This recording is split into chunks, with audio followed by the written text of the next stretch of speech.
Hello, my name is Mr. Wilke. We're learning statistics. We just started talking about statistical inference. We're going to continue talking about confidence intervals for a proportion. So what we're going to talk about today is a one sample z-interval for a population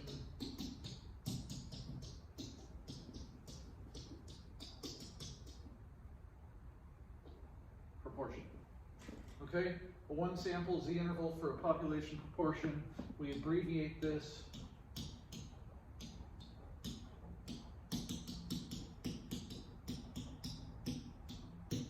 one prop z-interval. So if I ever talk about a one prop z-interval, that's what we're talking about. Okay, so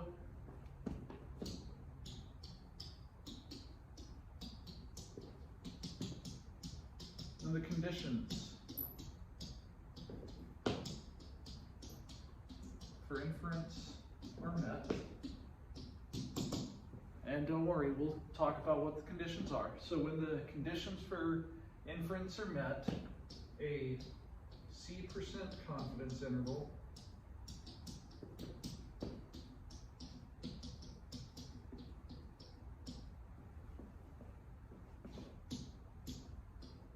for the unknown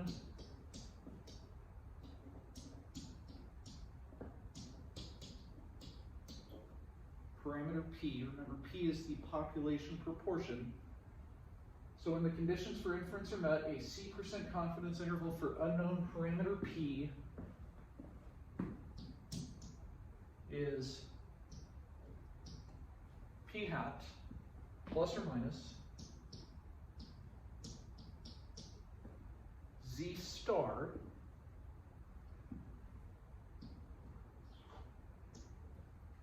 times the square root of P hat times 1 minus P hat all over n. Okay, so let's talk about what this means. Do we remember what we said a confidence interval was? Last time we said it was the statistic plus or minus the margin of error, right? Or the statistic, the point estimate, plus or minus the critical value times the standard deviation of the statistic. Now, a couple things. First, this is where Z star is the critical value.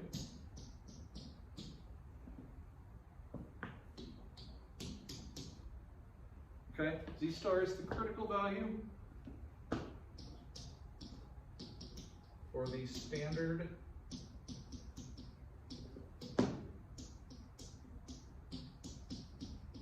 normal curve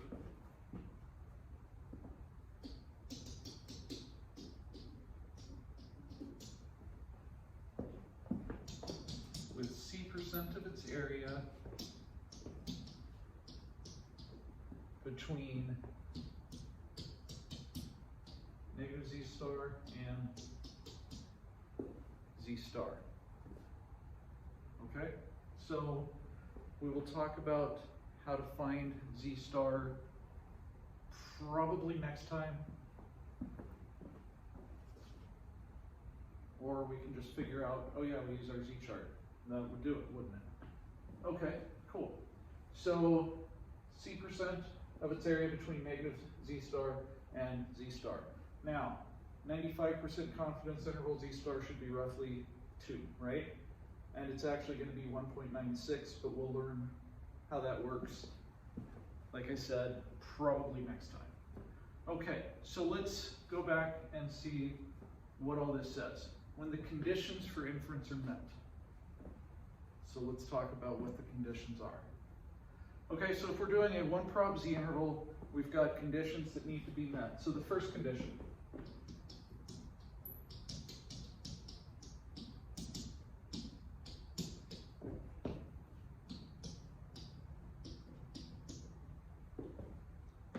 Got to be chosen at random. Okay, SRS is a simple random sample. That's the best way to choose things. Why do we choose things at random? To eliminate bias. That's correct, right? And if I wanted to know, what percent of students at the school are taking an AP class, I can't just ask you guys, right? Because clearly all of you are. Yeah, okay? So I'd have to choose at random. Okay.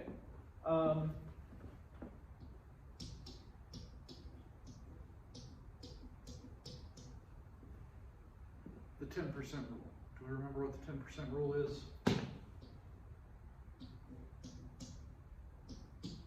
Population must be greater than or equal to 10 times the sample size. The sample has to be less than 10% of the population. We do this because otherwise the standard deviation gets too low. Right? It needs to be, it's how we make sure things are independent. When we do things without replacement, we can't change the probability. Okay? So, if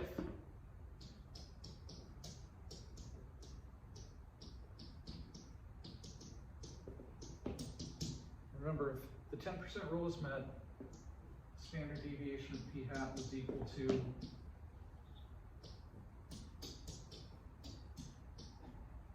root pq over n. Now,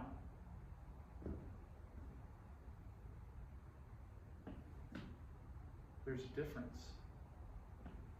Do we understand what that difference is?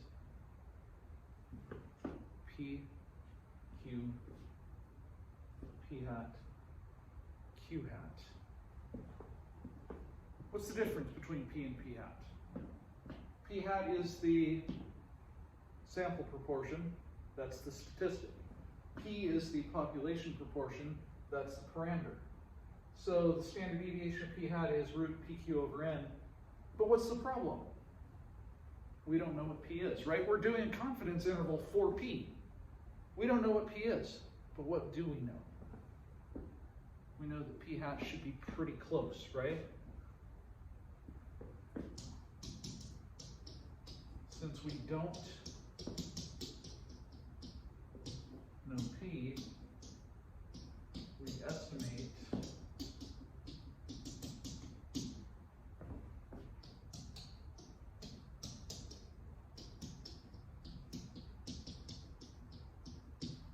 with the standard error. Now, the standard error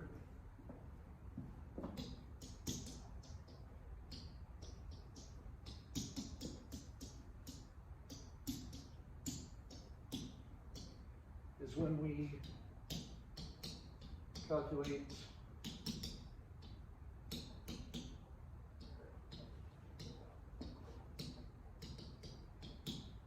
standard deviation using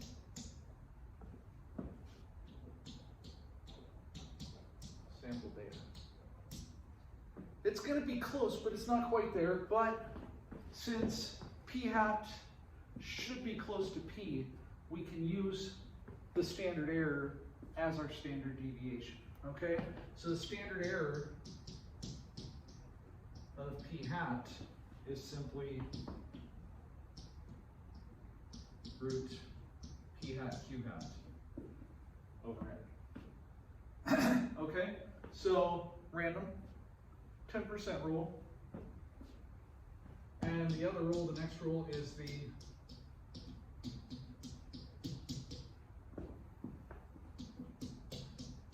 large counts rule. Does anyone remember what the large counts rule is with P hat? NP and NQ both have to be greater than or equal to 10. That's correct. What's the problem though? We don't know P. Is P hat close enough? Yes.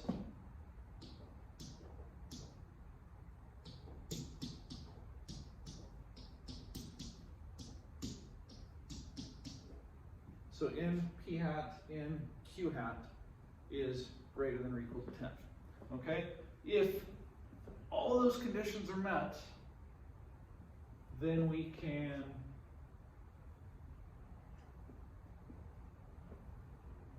find our confidence interval. Okay? So when the conditions for inference are met, we can use our do our confidence interval. So let's talk about how to formalize statistical inference. All right, so when we do inference, it's a 4-step procedure. All right, so the first step is always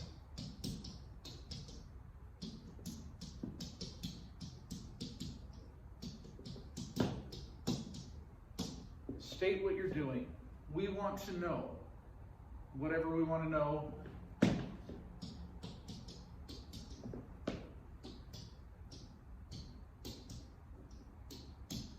State the sea level.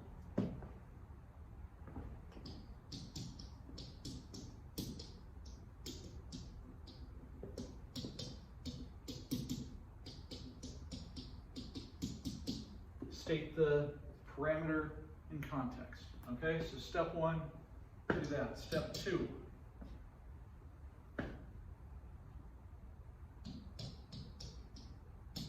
You want to plan. State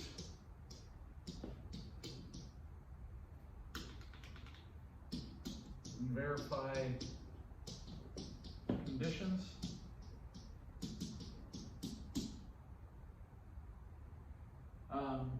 State what procedure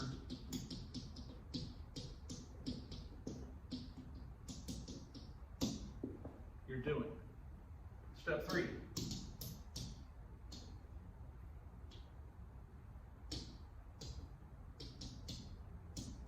Do it. Perform inference.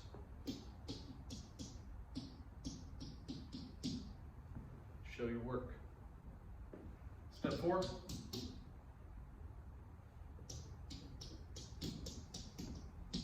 Conclude.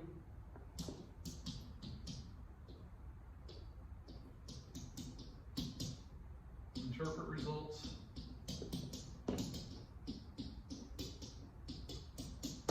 In context.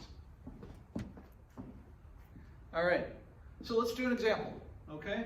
So,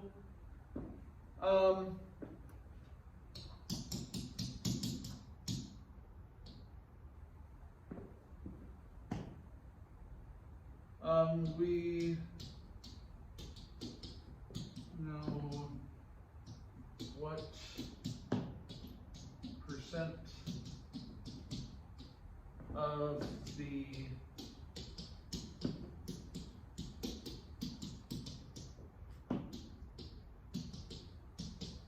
of the U.S. population wants to take a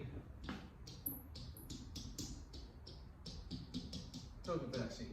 Now, some people don't want the vaccine, whatever. An SRS of 1450 people had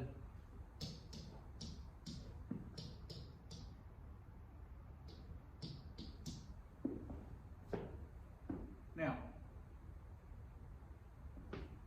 does this mean we know P? No. We can find P hat though. P hat is just, what, 1030 over 1450?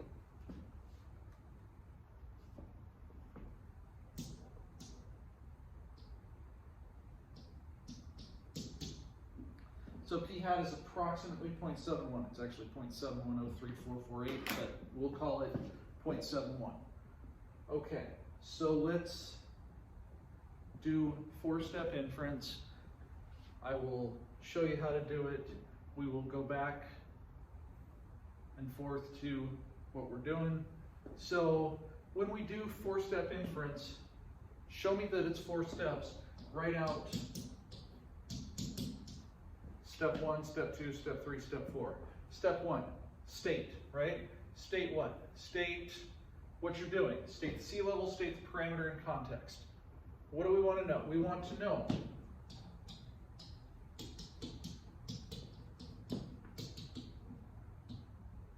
the true proportion of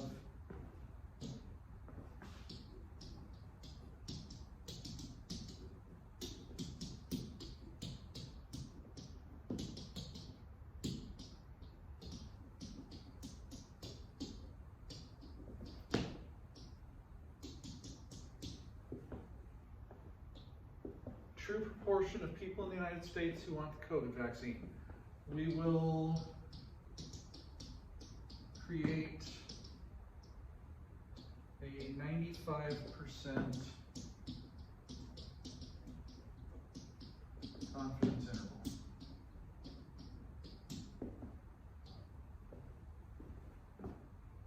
Does that have everything? What did we state? We stated the true proportion, that's the parameter we're looking for. That's sea level. We're good? Okay, step 2. Plan. Verify conditions, choose an inference procedure. We only know one inference procedure, so we'll choose that one. But let's look at the conditions, right? State, verify conditions, state what inference procedure you're doing. All right. Well, we were told it was an SRS. So our random conditions met, okay?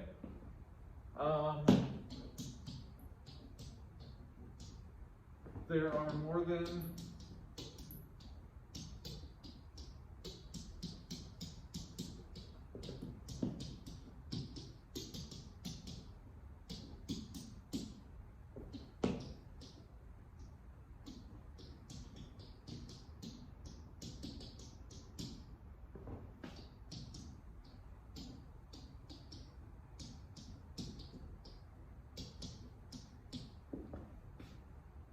There are more than 14,500 people in the United States, so the population is greater than 10 times the sample size.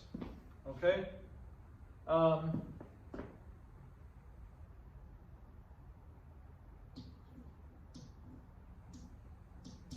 In P hat was, well, was 71.03 times 1450 was, in P hat is just the number of successes, right? Which means in Q hat is the number of failures, which would be what? 420? That's a good number for failure. Okay, cool. All right. All our conditions are met?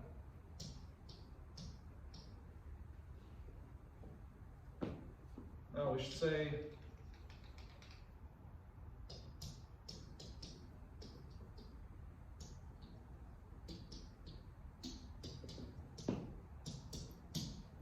both are greater than 10. Or I could just do NP equals 1030 is greater than or equal to 10. NQ is equal to that, greater than or equal to 10. We proceed with a 1 prop Z interval, okay? You have to say it's for proportions, you have to say it's Z, you have to say it's an interval.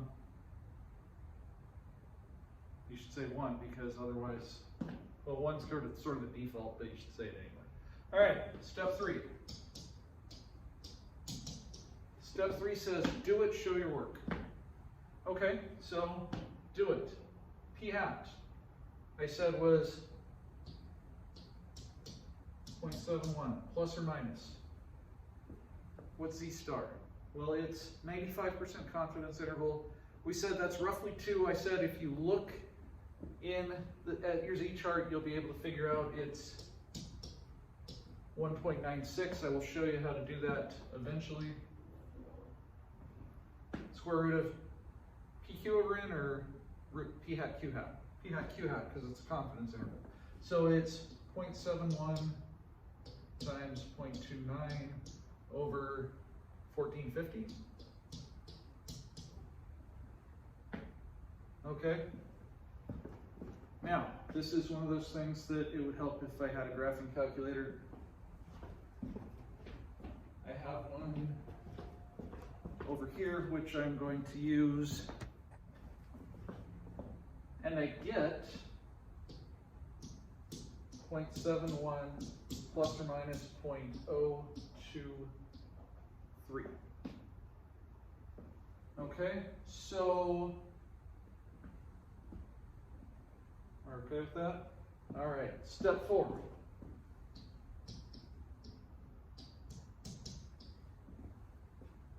So this is interpret, right? In the context of the problem, we are 95% confident the true proportion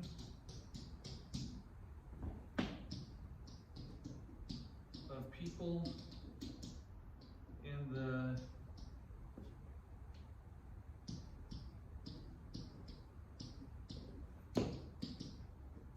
US who want the vaccine is between, so I want to do 0.71 minus 0.023. Write it like an interval, 0.687